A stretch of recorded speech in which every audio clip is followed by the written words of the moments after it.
자, 페이지 179페이지 조건과 기한에서 1번 법률의 부관이 나오죠. 요런 얘기입니다.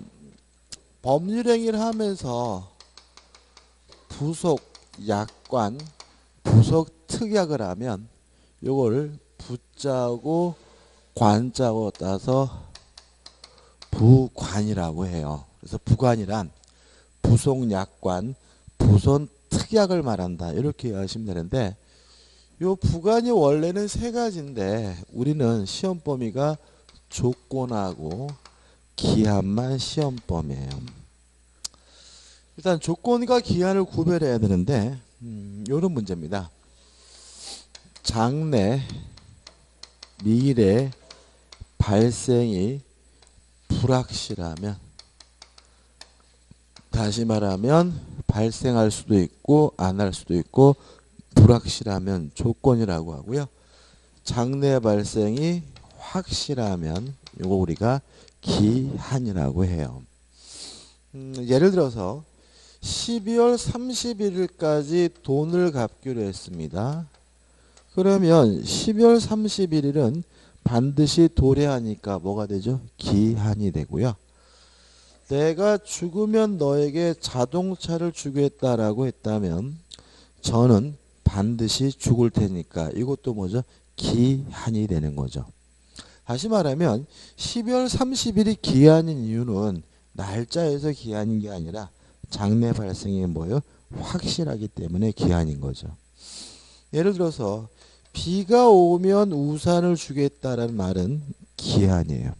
왜냐하면 언젠가는 반드시 뭐가 와요? 비가 올 테니까요.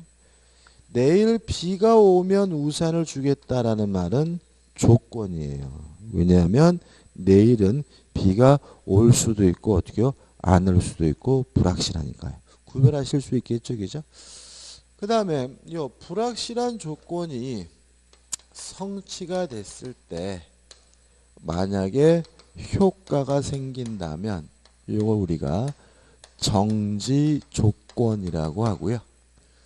불확실한 조건이 성취가 됨으로써 만약에 효과가 없어진다면 이걸 우리가 해제 조건이라고 합니다. 그죠?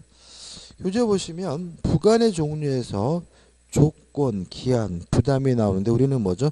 조건과 기한 두 가지만 시험 범위고요. 넘겨보시면은 조건부 법률행위에서 조건의 내용이 나오죠. 의는 장래 불확실한 사실이 뭐죠? 조건이다. 기억해 두시기 바라고.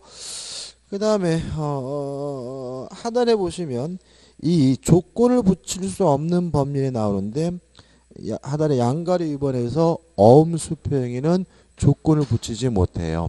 왜냐하면 거래의 안전보호를 위해서요. 이해되시죠? 그죠? 어음이나 수표는 전전 양도된다는 특징이 있기 때문에 만약에 조건을 붙이게 되면 거래 안전이 위협을 받기 때문에 붙일 수가 없고요. 3. 단독행위도 조건 붙일 수 없어요. 왜냐하면 단독행위는 승낙을 받지 않고 일방적으로 하는 거니까요. 다시 말하면 승낙을 받지 않고 일방적으로 하는데 뭐까지 일방적으로 붙여요? 조건까지 일방적으로 붙인다면 상대방이 뭘 보는 거죠? 피해를 보는 거죠. 우측 상단에 예외를 알 수 있죠. 1. 기억. 상대방의 동의가 있으면 붙일 수가 있다. 그죠? 못 붙이는 이유가 뭐라고요? 승낙을 받지 않고 일방적으로 하는 거니까요. 니은번. 당연히 동의할 것으로 보이는 거. 다시 말하면 상대방에게 이익만을 주는 단독행위도 무엇을 붙일 수 있어요? 조건을 붙일 수가 있고요. 그 다음에 디귿번 정지조건부 계약해제는 이건 또 해제에서 좀 다뤄야 돼요. 해제에서 다루니까 기억해 두시고 일단은 뭐죠? 두 가지입니다. 동의를 얻었으면 조건을 붙일 수가 있다. 당연히 동의할 것으로 예상되는 이익만을 주는 단독행위에도 무엇을요? 조건을 붙일 수 있다. 판례도 이게 나중에 볼 거고. 4번 가족법상 법률행위에 조건 붙일 수 없습니다. 왜냐하면 가족법상의 자유는 절대적으로 보장이 돼야 되기 때문에 조금이라 하더라도 뭐 할 수 없어요? 제한할 수가 없죠. 따라서 만약에 가족법상 행위에 조건을 붙이게 되면 반사회적에서 뭐가 되죠? 무효가 되고요. 5번 조건에 친하지 않는 법률행위 붙일 수 없는데 붙이면 뭐가 돼요? 무효다. 이런 얘기 나와있죠. 3번 조건의 종류해가지고 정지조건, 해제조건. 다시 한번 보시면 조건이 성취가 됨으로써 효과가 생기는 게 정지조건이잖아요. 근데 문제는 요 효과가 생기는 것은 장래일, 미래일이라는 거죠. 따라서 정지조건은 기본적으로 현재, 지금은 아무런 효과가 없지만 미래의 조건이 성취가 되면 효과가 생길지도 모르는 게 뭐예요? 정지 조건인 거고요. 해제 조건도 조건이 성취가 되면 효과가 없어지는 것은 장래일이니까 결국 해제 조건이란 현재, 지금 이미 효과가 있지만 미래의 조건이 성취가 되면 효과가 없어질지도 모르는 게 뭐예요? 해제 조건이죠. 근데 여기서 이제 우리가 문제는 뭐냐면 정지 조건이냐 해제 조건을 따질 때 우리는 효과가 생기는 거 정지 조건, 효과가 없어지는 거 해제 조건. 이러니까 자꾸 미래를 기준으로 따지시게 되거든요. 근데 우리는 미래에 살고 있는 게 아니라 현재 살고 있잖아요. 따라서 항상 여러분들이 정지 조건인지 해제 조건인지를 따지실 때는 어떤 시점으로 치환을 해서요? 현재 시점으로 바꿔서 이해를 하셔야 된다는 거예요. 정지 조건이 뭐라고요? 현재 효과가 없는 게 뭐예요? 정지 조건이에요. 해제 조건이 뭐죠? 현재 이미 효과가 있는 게 뭐예요? 해제 조건. 그래서 항상 어느 시점을 바꿔서요? 현재 시점으로 바꿔서 이해하셔야 헷갈리지 않습니다. 그래서 교재 예를 보시면 니은번에서 내가 시험에 합격하면 이 토지를 주겠다라는 말은 지금은 안 주겠다는 얘기죠. 그러니까 이거 무슨 조건이에요?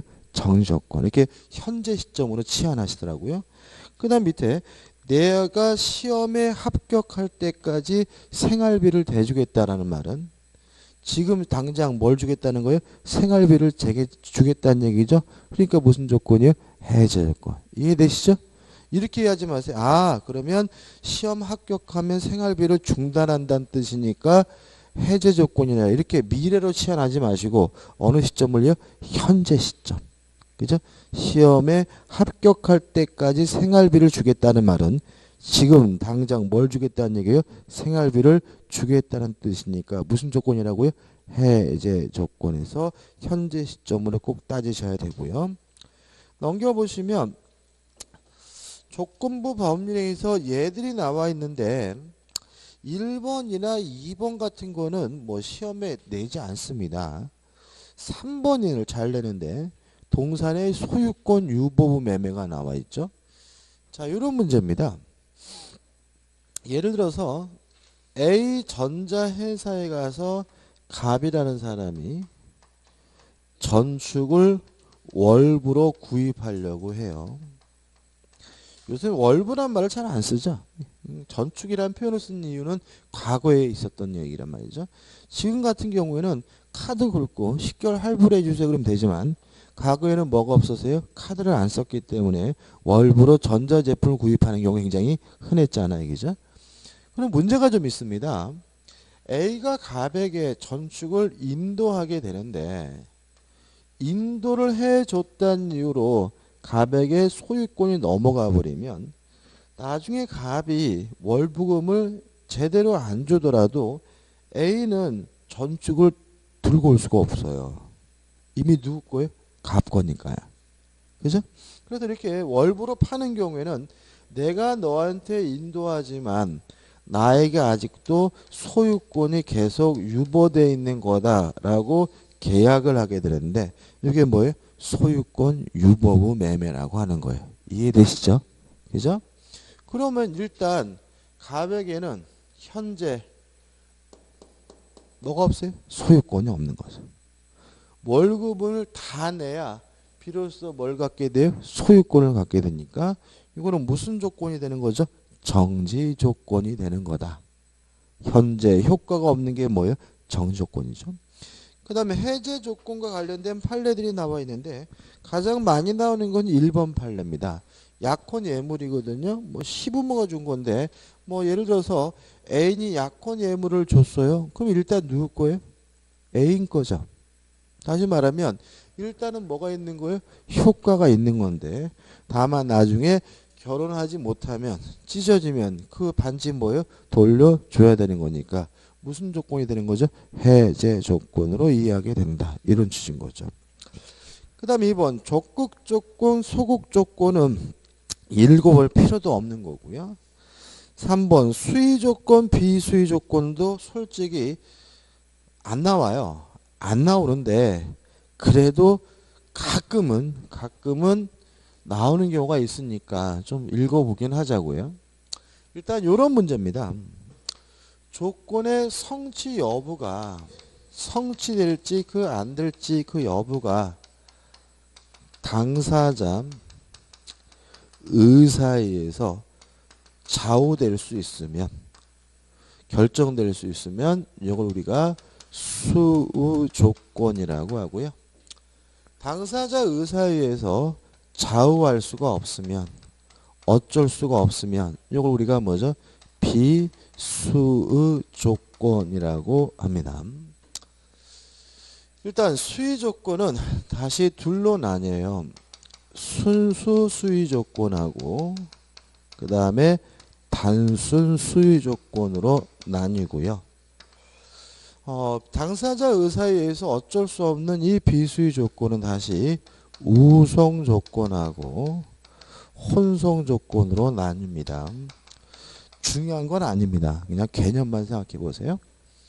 그러니까 순수 수의 조건이라는 건 뭐냐면 아무것도 없고 순수하게 깨끗하게 당사자 의사만 있는 걸 순수 수의 조건이라고 해요. 아무것도 없고 뭐만 있어요? 당사자 의사. 그리고 이제 얘가 나와 있을 텐데 뭐 마음이 내키면 뭐 기분이 좋으면 뭐 땡기면 이런 것들이죠. 예를 들어 볼까요? 제 친구가 저한테 이렇게 얘기했어요. 야, 내가 기분 좋으면 너한테 50억 줄게. 강의 안 하겠죠? 그죠? 그럼 쫓아다녀야죠. 그죠? 그래서 제가 강의 다 때려치고 뭐요? 쫓아다니는데 이게 참 묘한 게 피곤해 보이죠. 그죠? 안 그러세요? 이 강의를 이게 계속 하면은 이게 안 피곤한데 지금 제가 저번 주 뭐죠? 수요일 날 강의했고 목요일 휴가가 있고 그래서 한 6일 만에 수업을 하니까 왜 이렇게 힘들죠 제가? 이게 막 안 하다가 하면은 막 힘들어요. 예? 그런가 봐요. 그죠? 너무셨나 봐. 그냥 막 굴러다니고 뭐 이빨 처먹고 그랬더니 그냥 살만 드리드리 찐 것 같고 아우 막 힘들어 죽겠어요. 오늘 아침에도 오늘 수업이니까 어제 잠들 일찍 잤어요. 한 9시 반에 잤거든요. 그래가지고 새벽에 2시 한번 잠깐 깼다가 또 자가지고 7시 반에 일어났으면 잠도 뭐 푸시게 잤잖아요. 그죠? 그때도 피곤한데. 아무튼 제 친구 저한테 야마 기분 좋으면 50주 이런단 말이죠. 힘들어. 강의 때려치고 줄줄 쫓아다닌 거죠. 쫓아다녔더니 이놈이 저한테 그러는 거예요. 막 웃어. 웃길래 기분 좋고 약속대로 50억 줄였더니 웃으면서 기분 들어 이 자식 이런단 말이죠. 그래서 제가 이제 소송을 제기했어요. 기분 좋으면 50억 주겠는데 안 줍니다 판사님. 그럼 판사 물어볼 거 아니에요. 당신 기분 좋아 나빠? 기분 나쁜데요? 그럼 땡이라는 거죠. 다시 말하면 요거는 입증할 방법이 없어요. 강제할 방법이 없어요. 따라서 순수주의권은 무효이고 따라서 뭐 할 필요 없는 거죠? 이행할 필요가 없다. 이렇게 되는 거죠.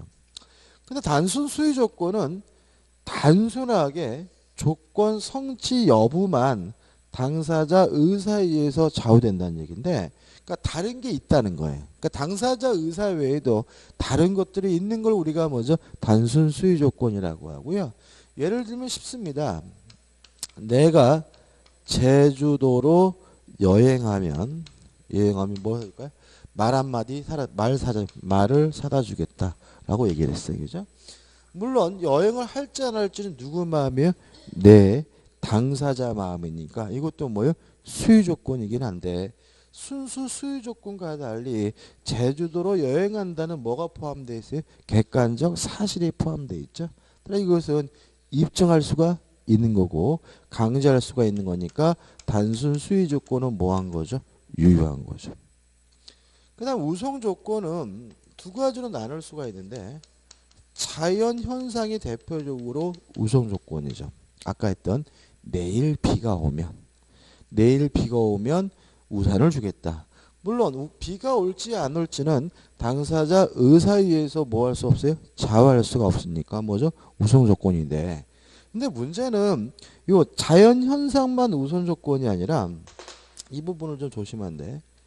제3자의 의사에 의해서 그 조건 성취 여부가 좌우되는 것도 뭐가 되냐면 우성 조건이라는 점이죠. 뭐가 있을까요? 요새 연예인 커플 중에서 유명한 사람 누가 있죠? 김태희하고 비는 결혼해 거기죠. 또 누구 있죠? 유명한 사람 없네요 요새는요. 유이 아시죠? 유이하고 누가 나오죠? 그 남자가? 예? 헤어졌대요? 아 그럼 안 되고. 아 그러면 그냥 김태희하고 비. 예를 들어서 김태희하고 비가 결혼 전이에요. 결혼 전인데 제 친구하고 둘이 TV 보다가 야 김태희하고 비가 결혼할래나 그랬더니 제 친구가 안 한대요. 야 둘이 이 자식아 해가지고 김태희야 비가 혼인하면 10만 원 빵 하자라고 했다면 이건 뭐예요? 우성 조건이에요. 왜냐하면 계약은 누구하고 해? 제 친구하고 저가 한 거죠. 근데 혼인할지 안 할지는 계약의 당사자인 제 친구와 제가 어쩔 수가 없는 거죠. 누구 마음이요? 김태의 마음이고 비의 마음이니까 이렇게 당사자가 아닌 제3자 의사에 의해서 좌우되는 것도 뭐가 되는 거죠? 우성 조건이 되는 거죠. 이게 이해돼야 혼성 조건이 이해가 됩니다. 혼성 조건은 수위 조건적 측면하고요. 우성 조건적 측면이 혼합되어 있는 걸 말해요. 예를 들어서 제 친구가 뭐라 그러냐면 야 근데 김태희가 이쁘냐? 야 김태희 혹시 금붕어 같이 생기지 않았냐? 막 이런단 말이죠. 그래서 제가 이런 얘기 했죠. 야 인마 너는 김태희 발바닥에 때만도 못해 자식아. 너가 혹시라도 김태희와 혼인하면 엉어가 너한테 1,000억 줄게 라고 얘기를 했어요. 이게 뭐예요? 혼성 조건이에요. 왜냐하면 결혼할지 안 할지 너가 결혼할지 안 할지는 뭐예요? 너 마음이죠. 당사자 마음이죠. 이건 뭐예요? 수위 조건의 측면. 김태희가 혼인해 줄지 안 할지 누구 마음이에요? 제3자 마음이죠. 이거는 뭐죠? 우성 조건 측면. 그죠? 따라서 두 가지가 합쳐졌기 때문에 뭐죠? 혼성 조건입니다. 그래서 잠깐 보시면은 우측에 비수위 조건 해가지고 기억 우성 조건 이렇게 나와 있는데 얘가 내일 비가 오면 이건 뭐예요? 자연현상이죠. 갑이 미국 여행에서 돌아오면 이게 무슨 말이냐면 제3자 의사라는 거죠. 지금 당사자가 계약을 한 거예요. 뭐 예를 들어서 누구죠? 정유라인가요? 정유라? 정유라가 덴마크에서 돌아오면 10만 원 빵 하자. 그러면 계약을 다 한 당사자는 어쩔 수 없는 거죠. 누구 마음이요? 정유라 마음이고 갑의 마음이니까. 이것도 뭐죠? 우성 조건이고요. 따라서 혼성 조건 보시면 내가 을과 결혼하면 그러니까 너는 뭐예요? 당사자. 이건 뭐예요? 수위 조건의 측면. 을이 결혼해 줄지 안 할지는 누구 마음이에요? 을맘 제3자. 이건 뭐예요? 우성 조건의 측면이니까 너가 을과 결혼하면 이게 뭐가 돼요? 혼성 조건이 되는 거고요. 여기서 뭐만 무효가 됩니까? 순수 수위 조건만 무효입니다. 나머지는 다 뭐예요? 유효예요. 뭐 복잡하면은 한 가지만 잊지 마세요. 순수 수위 조건은 뭐죠? 무효다. 이거 하나만 기억해 두시면 됩니다. 그다음 우측에 보시면 이제 조건부 법률행 효력해 가지고 1 조건 성취 효과에서 147조가 나와 있는데 일단 정지 조건이 성취가 되면 효과가 생기고요. 해제 조건이 성취가 되면 효과가 없어지는데 소급하지 않아요. 다만 당사자 간에 특약으로 뭐 할 수 있어요? 소급시킬 수는 있다. 끝이에요.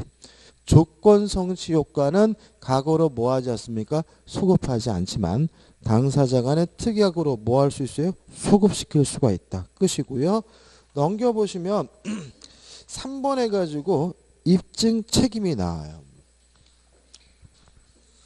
중요한데 일단 정지 조건임은 누가 입증을 하느냐. 예를 들어 제가 제 아들 내미한테 이렇게 얘기했어요. 아들아, 네가 중간고사 때 3등 안에 들면 아빠가 스마트폰 최신식으로 바꿔줄게. 그랬더니 이놈이 아싸 하고 하룻밤 자더니 다음날 일어나가지고 지금 당장 바꿔달라고 막 땡깡을 부려요. 제가 뭐라 그랬겠어요? 야, 이 자식아, 언제 아빠가 지금 바꿔준다 그랬어. 네가 나중에 중간고사에서 3등 안에 들면 바꿔준다고 했지. 저는 지금 뭐임을 주장하고 있는 거냐면 정지 조건임을 주장하고 있는 거죠. 그죠? 저는 누구예요? 스마트폰 사주기 싫은 사람이잖아요. 다시 말하면 정지 조건임은 누가 입증하냐면 효과 발생을 부정하는 자가 입증하는 거예요. 왜요? 정지 조건은 현재 뭐가 없는 거예요? 효과가 없는 거니까요. 따라서 정지 조건은 현재 효과가 없는 거니까 정지 조건임을 주장하고 입증하는 사람은 이행하기 싫은 사람이, 효과 발생을 부정하는 사람이 뭐임을 입증하는 거죠? 정지 조건임을 입증하는 거죠. 따라서 기억 보시면 위에서부터 네 번째 줄이죠. 어떤 법률행위가 정지 조건부 법률에 해당한다는 사실은 그 법률 효과의 발생을 누가요? 다투려는 자, 다른 말로 하면 부정하는 자에게 주장 입증 책임이 있다라고 판시가 되는 거죠. 이해되셨죠? 그죠? 그래서 제 아들이 진정을 했어요. 진정을 해가지고 진짜 열심히 공부해가지고 3등 안에 들면 이 자식이 잠도 안 자고 제가 퇴근하길 기다리겠죠. 그랬다가 제가 딱 들어가면 어떻게 해요? 아빠 아빠의 성적표를 딱 보여주겠죠. 그럼 걔는 무엇을 입증하는 거냐면 정지 조건이 성취됐음을 입증하는 거죠. 그죠? 누가요? 제 아들이. 스마트폰 받고 싶은 아들이. 다시 말하면 정지 조건이 성취됐음은 효과 발생을 주장하는 자가 입증하는 거죠. 그것이 뭐예요? 니은번이에요. 물론 시험에 뭐가 많이 나왔겠어요? 이게 많이 나왔겠죠. 이게 상식적이지 않으니까. 그래서 우리가 정지 조건은 현재 효과가 없는 거다. 따라서 정지 조건이면 누가 입증합니까? 이행하기 싫은 사람이, 효과 발생을 다투는 자가 입증하고요. 다만 현재는 효과가 없지만 조건이 성취가 되면 뭐가 생깁니까? 효과가 생깁니다. 따라서 정지 조건이 성취됐으면 누가 입증하는 거죠? 효과 발생을 주장하는 자가 입증하게 됨을 주의하시기 바랍니다. 그 다음에 2번 조건부 권리의 취득 및 보호해가지고 조건부 권리의 취득해서 나와 있는데, 그죠? 먼저 우측에 조건의 오른쪽에 중간에 조건의 성취와 불성시에 대한 반신행에서 150조부터 먼저 볼게요. 150, 오른쪽 150조. 자, 한번 생각을 해보죠. 갑이 을에게요. 뭐라고 했냐면 네가 올해 공인중개사 시험에 합격을 하면 내가 너한테 1억을 주겠다라고 얘기를 했어요. 좋은 말 아닙니다. 그죠? 이게 무슨 말이죠? 네 대가리 가지고는 안 된다는 얘기죠. 네가 공부해 자식아. 임마 네가 붙으면 내가 임마 자식아 너한테 1억 줄게. 이런 뜻이거든요. 우리 어떻게 해요? 열받은 거죠. 이 자식 나를 개무시해가지고 미친 듯이 뭐예요? 공부를 시작을 했어요. 공부를 열심히 하고 있는데 갑이 가만 보니까 이 자식 꼼짝없이 뭐예요? 1억 뺏길 것 같아. 그래서 고민하다가 공부 못하게 집에다가 불 질렀어요. 방화를 했어요. 그래도 열심히 뭐죠? 을이 공부를 해요. 그래서 최후의 방법으로 시험 보는 날 문에다가 못질을 했어요. 감금을 해가지고 시험을 못 보게 했어요. 이런 거는 어떻게 할 것이냐. 우측에 중간에 150조 1항입니다.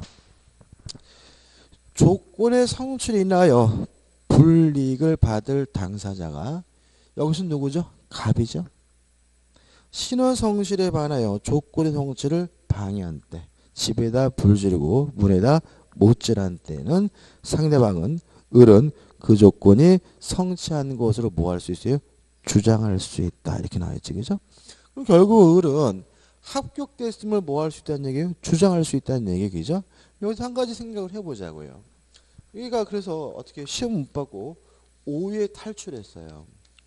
5회 탈출하자마자 1억을 달라고 요구할 수 있을까요? 아니면 합격자 발표일까지 기다렸다가 1억을 달라고 요구를 해야 되나요? 발표일까지 기다려야 돼요. 왜 그러냐면 교재 맨 밑에 세 번째 줄 보시면 조건 성취로 불이익을 받을 당사자가 신의 성실에 반하여 조건의 성취를 방해한 경우 조건의 성취로 의제되는 시점은 언제냐면 방해한 시점이 아니라 신의 성실의 반행위가 없었다면 조건이 성취되었으라고 추산되는 시점입니다. 다시 말하면 물론 방해한 건 뭐예요? 시험 보는 날이겠죠. 그렇지만 얘가 방해를 안 했다면 을은 언제 합격할 수 있는 거죠?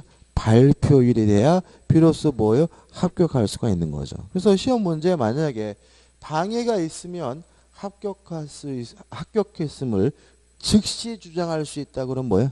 X. 발표일까지 기다렸다가 합격됐음을 주장하면서 1억을 달라고 뭐 할 수 있어요? 요구할 수 있음을 주의하시기 바랍니다.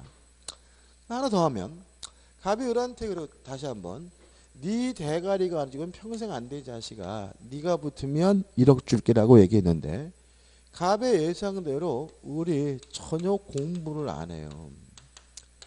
공부를 안 해서 갑이 뭐죠? 걱정을 안 했는데 신기하게도 합격을 한 거죠.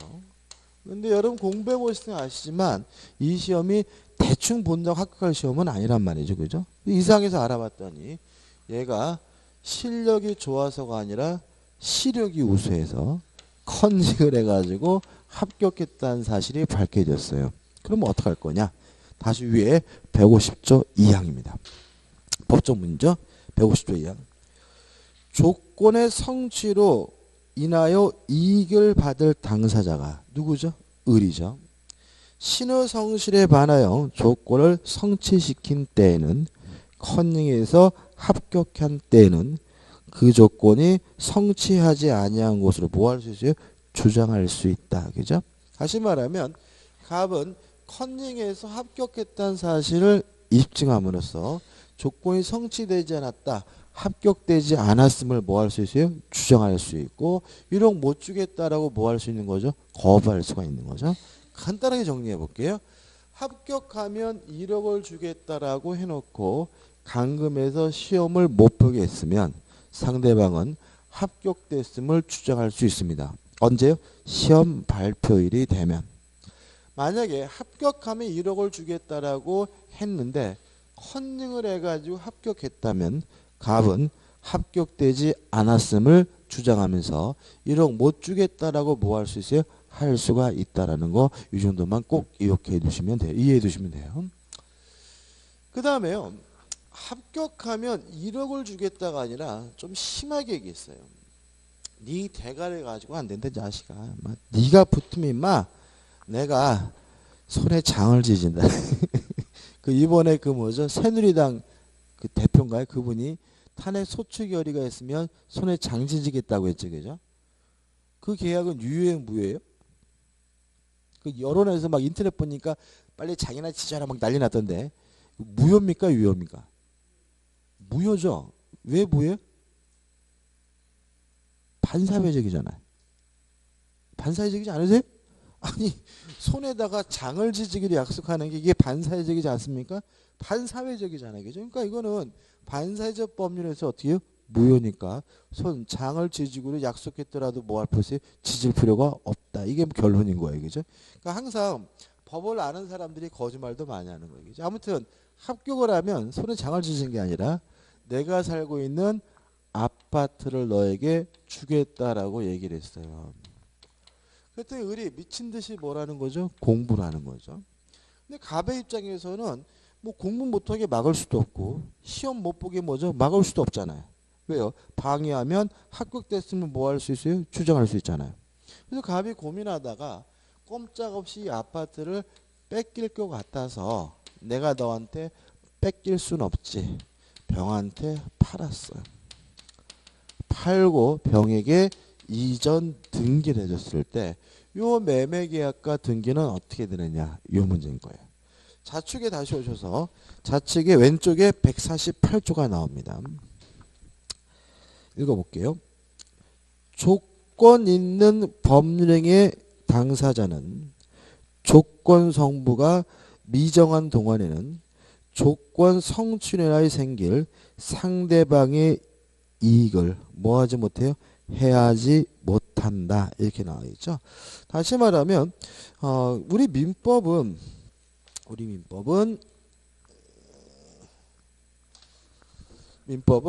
이런 매매 계약을 하지 말라고 뭐 하고 있냐면 금지하고 있어요. 그죠? 하지 말라고.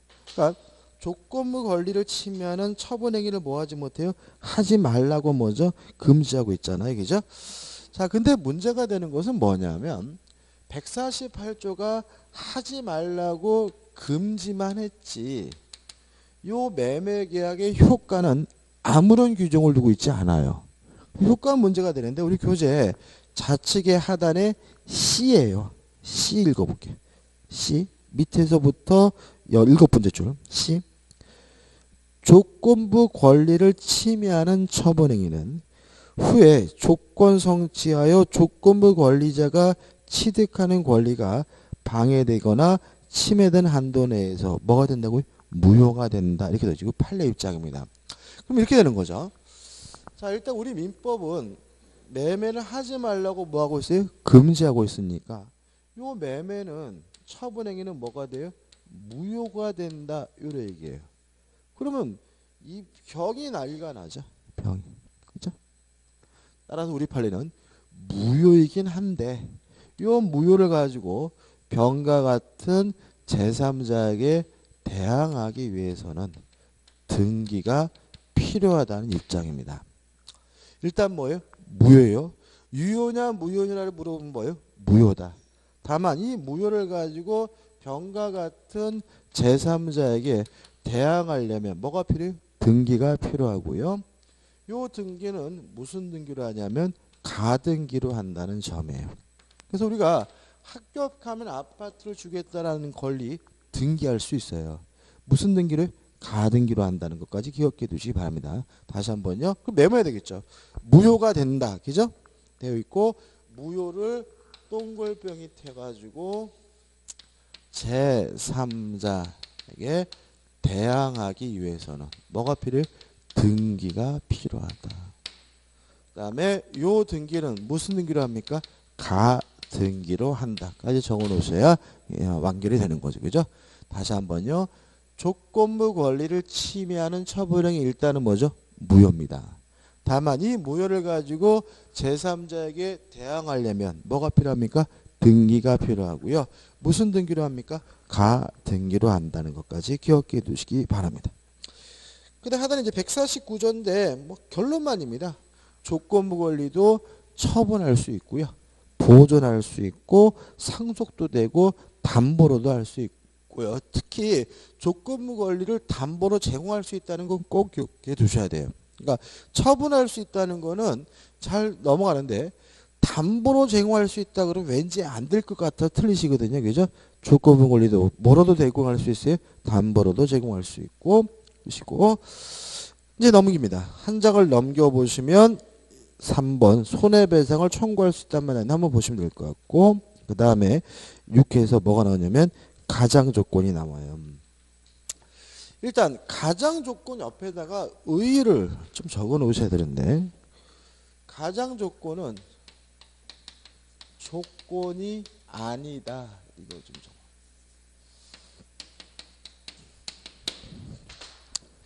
가장 조건이란 건 뭐냐면 겉으로는 조건처럼 보이지만 조건이 아닌 것들을 우리가 뭐죠? 가장 조건이라고 해요. 그래서 박스 밑에 1 기성 조건이란 이미 성취된 조건이란 거거든요. 조건이 아니에요. 또 이 불능 조건이란 불가능한 조건을 말하거든요. 이것도 뭐가 아니에요? 조건이 아니에요. 왜 기성 조건과 불능 조건은 조건이 아닐 거예요? 아닐까요? 그죠? 장래 발생이 불확실한 것만 조건이거든요. 근데 기성 조건이라는 거는 이미 성취가 됐잖아요. 그 불확실한 게 아니라 뭐예요? 확실한 거니까 뭐가 아니에요? 조건이 아니에요. 불능 조건도 이미 불가능한 거잖아요. 불성취로 확정이 된 거잖아요. 그러니까 이것도 불확실한 것이 아니라 확실한 거기 때문에 뭐가 아니에요? 조건이 아닙니다. 그래서 우리가 이 가장 조건은 뭐예요? 조건인 것처럼 보이지만 조건이 아닌 것들을 말하고요. 최근에 기성 조건과 불능 조건은 조건이 아니란 취지의 지문이 잘 나오니까 좀 기억해 두셔야 되고요. 그 다음에 이 부분이요. 솔직히 이 부관 부분은 조건과 기한은 잘 내는 부분은 아니에요. 근데 작년에는 안 냈어요. 여기서.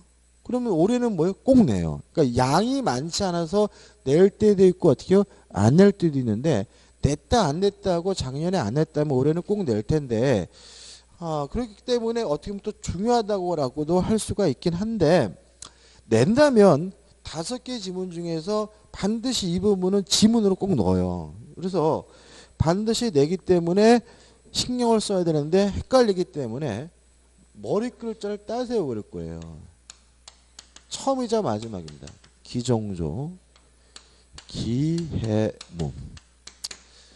민법은 머리 글자 안 따거든요. 근데 처음이자 마지막으로. 근데 이게 여러 가지 방법이 있는데 다 헷갈려요. 그냥 안 헷갈리는 이게 그냥 머리 글자를 따서 외우는 게 제일 좋습니다. 그래서 기정조, 기해무, 불정무, 불해조. 꼭 메모하시고 외워두셔야 되고요. 반드시 나온다 그랬어요. 무슨 말이냐면 기성 조건이 정지 조건이면 조건 없는 법률행위에서 기정조. 기성 조건이 해제 조건이면 무효에서 기해무. 꼭 외우셔야 됩니다. 그 다음에 불능 조건이 정지 조건이면 무효에서 불정무가 되고 불능 조건이 해제 조건이면 조건 없는 법률행위에서 불해조가 되고요. 다시 말씀드리지만 반드시 뭐 하셔야 돼요? 외우셔야 된다는 거 강조드리고 나중에 와서 또 안 외우셔가지고 딴 얘기하듯 쳐다보면 안 된단 말이죠. 그죠? 꼭 잊지 마시고. 그 다음에요. 불법 조건은 뭐냐면 조건이 반사회적인 경우를 말해요. 그래서 우리가 조건이 반사회적이면 조건만 무효인 것이 아니라 뭐예요? 법률행위 전체가 무효고요. 다만 조심할 것은 우측 상단에 판례가 2가지가 있는데 2번 판례 보시면 부첩관계의 종류를 해제 조건 이렇게 나와 있잖아요. 근데 이게 66년도 판례인데 원래 판례는 부첩이 아니라 부부예요. 부부. 이게 원래는 뭐예요? 부부예요. 그래서 부첩이 아니라 뭐로 기억하시냐면 부부관계의 종류를 해제 조건 이렇게 기억해 두셔야 안전해요. 뭐라고요? 부부관계. 무슨 말씀이시죠? 자 그러면 부부관계 종류를 해제 조건이라는 증여가 왜 반사회적이죠? 그죠? 이혼할 수 있는 자를 제한해요. 여기서 부부관계 종류를 해제 조건이라는 증여라는 말은 뭐냐면 이혼하면 돌려줘 하는 계약이죠. 해제 조건이라는 게 뭐예요? 현재 지금 뭐가 있어요? 효과가 있지만 조건이 성취가 되면 효과가 없어지는 게 뭐예요? 해제 조건이잖아요. 그죠? 그 말은 50억짜리 땅을 주면서 우리 혹시라도 이혼하면 돌려줘야 돼. 이게 뭐예요? 부부관계의 종료를 해제 조건이란 증여고요. 이런 계약은 명백히 무슨 자유를 제한하게 되죠? 이혼할 수 있는 자유를 제한하기 때문에 뭐가 돼요? 반사회적이에요. 다시 말하면 첩이 아니라 뭐예요? 부부라 하더라도 뭐가 돼요? 반사회적이고 원래 판례는 첩이 아니라 뭐죠? 부부라는 거 조심하시기 바랍니다. 그 다음에 4번 법정 조건도 조건이 아니에요. 왜냐하면 조건은 당사자 의사에 의해서 임의적으로 부과한 것만이 조건입니다. 따라서 법률 규정에 의해서 부과된 건 뭐가 아니에요? 조건이 아님을 주의하시기 바랍니다. 끝이죠. 그 다음에 기한입니다. 의가 뭐라고요? 장래 발생이 확실한 것이 뭐예요? 기한. 기한의 종류해가지고 기한이 도래함으로써 효과가 생기는 건 뭐예요? 시기. 효과가 없어지는 건 뭐예요? 종기라고 하고요. 조심할 것은 요 시기 종기가 나와 있는데 옆에다가 시기 종기 기간 이렇게 좀 적어 놓자고요. 자, 이게 무슨 말이냐면 임대차 계약을 하면서 예를 들어서 올 2월 1일부터 내년 1월 31일까지다 라고 계약을 했다면 2월 1일이 도래하게 되면 임대차 계약 효과가 생기니까 뭐가 돼요? 시기고요. 1월 30일이 도래하면 임대차 계약의 효과가 없어지니까 뭐가 돼요? 종기죠. 요 시기와 종기 사이가 뭐라고요? 기간. 우리가 뭐라고요? 임대차 계약 기간이라 그러잖아요. 그래서 우리가 개념적으로 기간이란 말이 나오려면 반드시 뭐가 있어야 돼? 기한이 있어야 돼. 특히 반드시 뭐가 있어야 되냐면 종기, 기한이 있어야지만 기간이 됨을 주의하시기 바라고요. 그 다음에 넘겨보시면은 이것과 관련돼서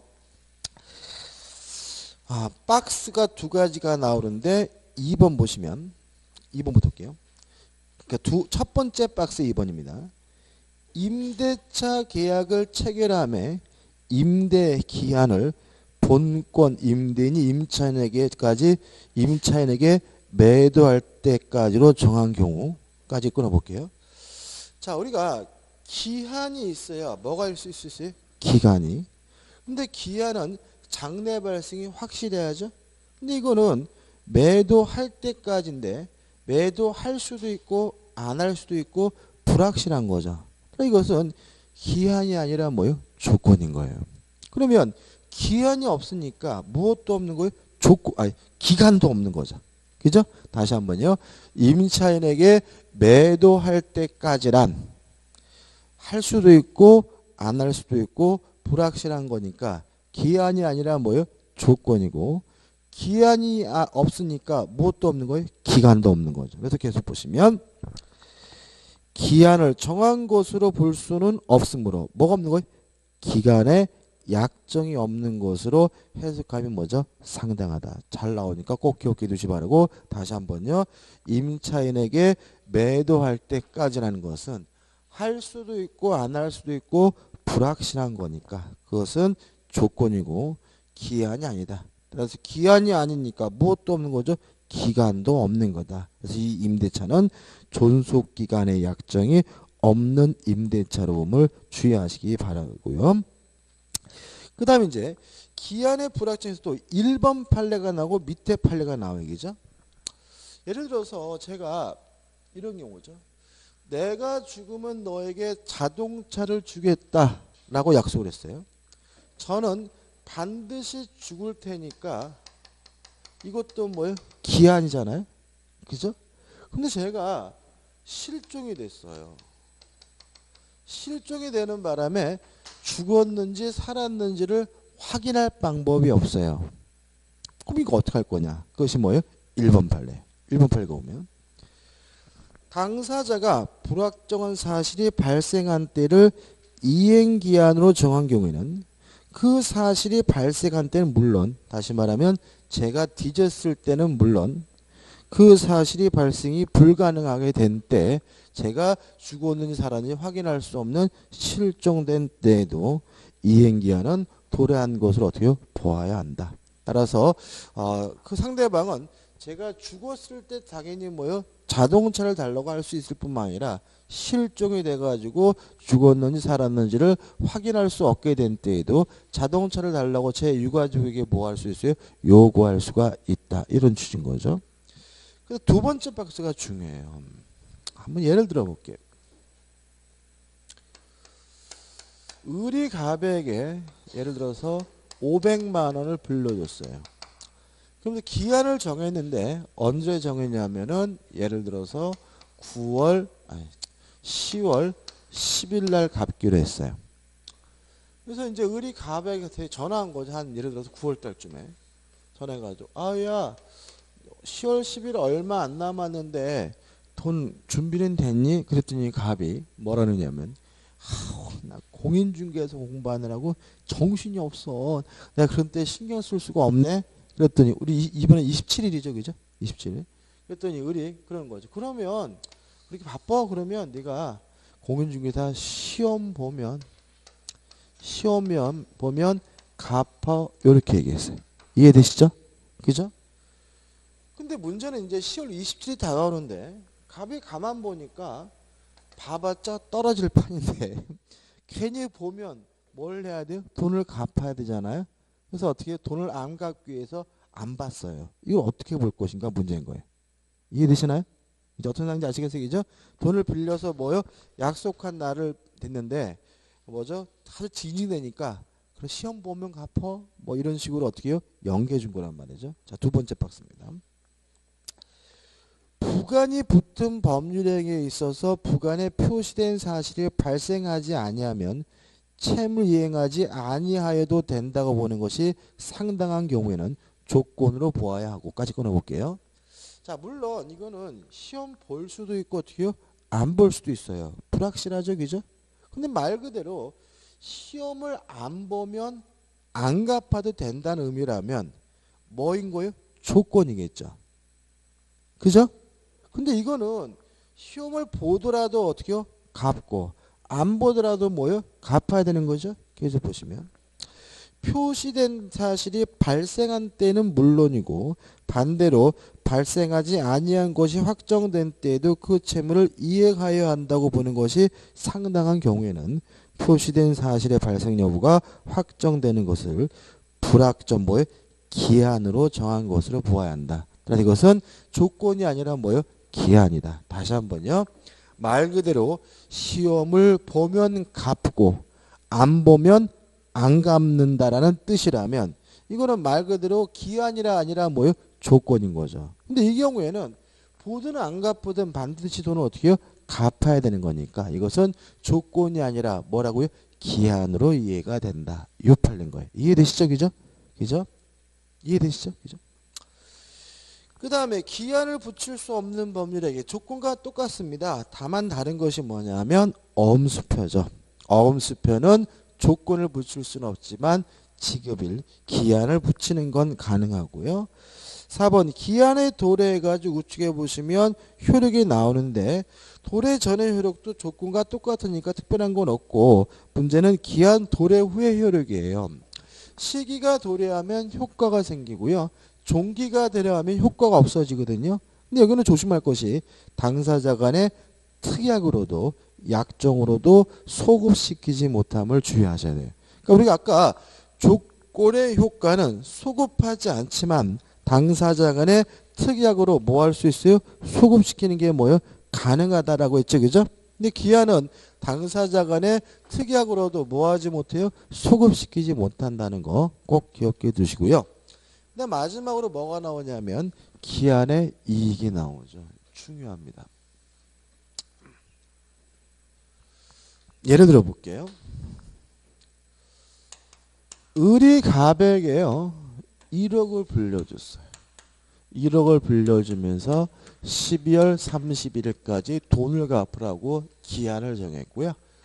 여기서 우리가 갑을 채무자라고 하고 을을 채권자라고 하거든요. 그럼 첫 번째 우리 생각해 볼 것은 요 12월 30일이라는 기한은 누구에게 이익이 되느냐? 채무자에게 좋은 거예요? 채권자에게 좋은 거예요? 채무자? 채권자예요? 채무자예요? 일단 우리가 여기서 조심할 게 뭐냐면 한 장을 넘기셔서 의입니다. 읽어볼게요. 기한의 이익이란 기한이 아직 뭐라고요? 도래하지 않음으로써 당사자가 받는 이익이에요. 도래함으로써 받는 이익이 아니라 도래하지 않음으로써 받는 이익이죠. 만약에 채권자가 좋다라고 말씀하신 분은 이런 생각이겠죠. 12월 30일이 되면 돈을 받을 수가 있으니까 채권자가 좋은 거다. 근데 기한의 이익은 도래함으로써 얻는 이익이 아니라 뭐예요? 도래하지 않음으로써 얻는 이익이죠. 따라서 12월 31일이 도래하지 않았다면 갑은 뭐 할 필요 없어요? 돈을 갚을 필요가 없어요. 따라서 기한은 원칙적으로 채무자에게인 거예요. 그래서 넘겼지만 앞에 기한은 채무자에게인 것으로 뭐 하냐면 추정을 하게 됩니다. 다시 한번요. 도래하지 않음으로써 얻는 이익이 뭐예요? 기한의 이익이므로 기한은 누구에게 원칙적으로 좋은 거죠? 채무자에게 좋은 거다. 이해하시고. 그 다음에 이제 의 밑에 이 기한의 이익을 가지는 자에 가지고 교재가 아주 잘 정리되어 있거든요. 근데 이거를 교재에 나와 있는 것처럼 외우시면 막 같은 말이 막 반복이 돼가지고요. 눈에 들어오지도 않고 아주 헷갈려요. 그리고 이게 전부도 아니고요. 어떻게 기억하시냐면 이렇게 무상이면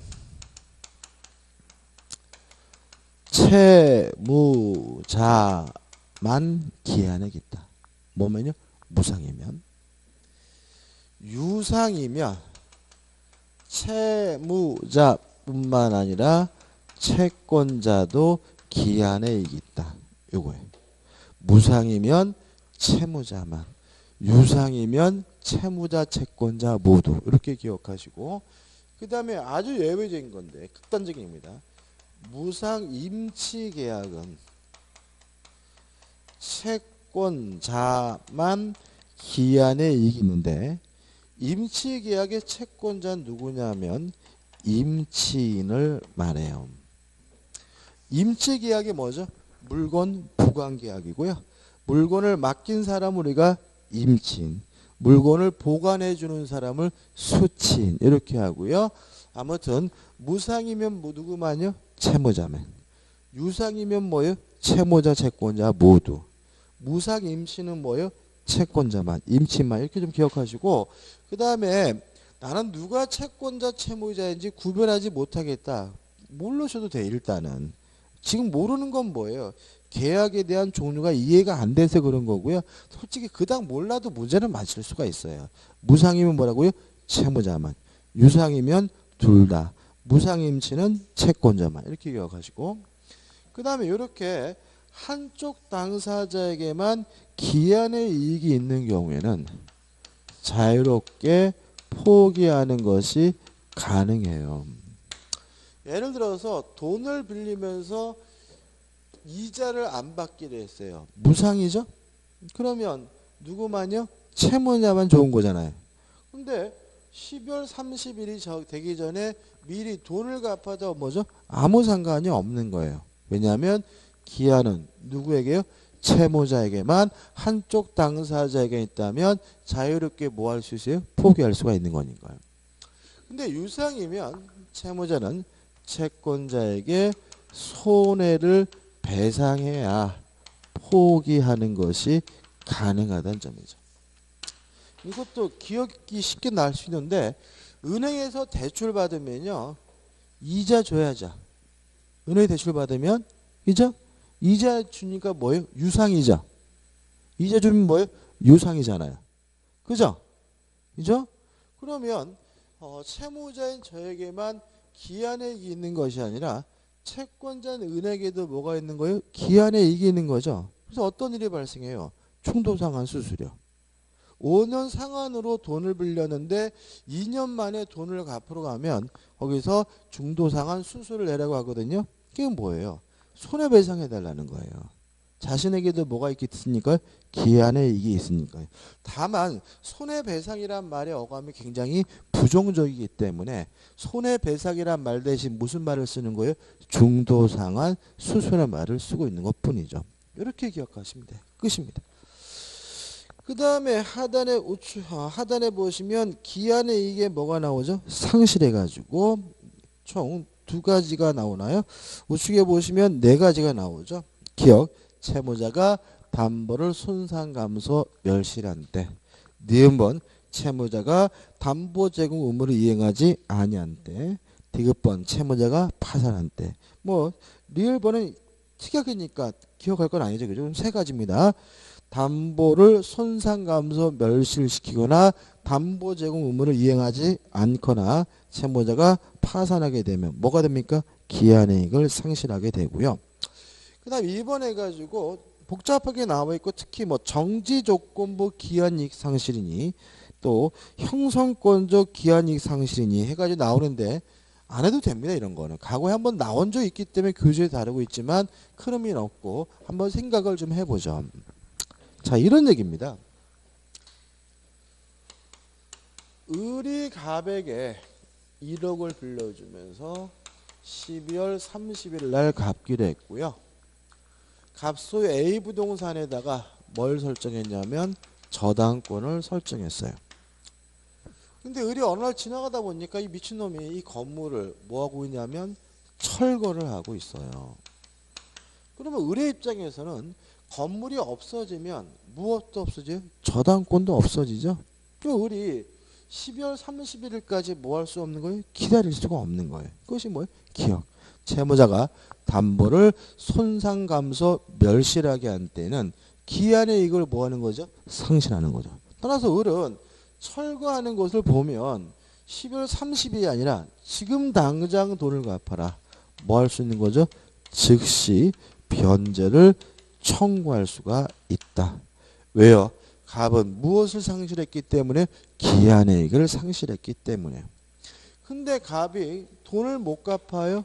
변제를 하지 못한다면 이때는 뭐가 되냐면 채무 불이행 책임을 을이 갑에게 물을 수가 있다. 이것만 기억하시면 돼요.